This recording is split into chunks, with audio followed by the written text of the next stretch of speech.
म्हणून आपल्याला कुठे बऱ्याच अडचणी निर्माण होतात.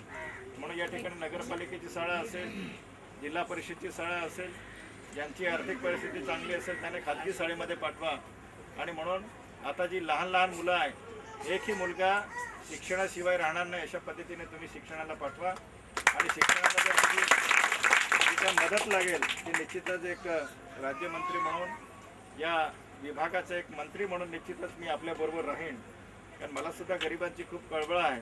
आपला हा भटकी समाज जो आता तुम्ही नॉमिनेट राहीमध्ये आपल्या भटक्या विमुक्तमध्ये तुम्ही मोडतात, परंतु मला वाटतं तुम्हाला कोणाकडे कास्ट सर्टिफिकेट असेल की नाही मला शंका आहे. आणि म्हणून यावेळेस आपण तहसीलदारांना प्रत्यक्ष इथे बोलवू, प्रांत साहेबांनाही बोलवू आणि तुमच्या जातीचे सर्टिफिकेट त्यांना सर्वे करायला लावू. आणि जातीचे सर्टिफिकेट जर दिलं तर तुम्हाला त्या भटके विमुक्त जातीच्या तुम्हाला निश्चितच त्या ठिकाणी सवलती मिळतील. या ठिकाणी आपण एवढ्या मोठ्या संख्येने आलात, तुम्ही ज्या पद्धतीने फुलं टाकून माझं स्वागत केलं, आता माझी जबाबदारी वाढली आहे.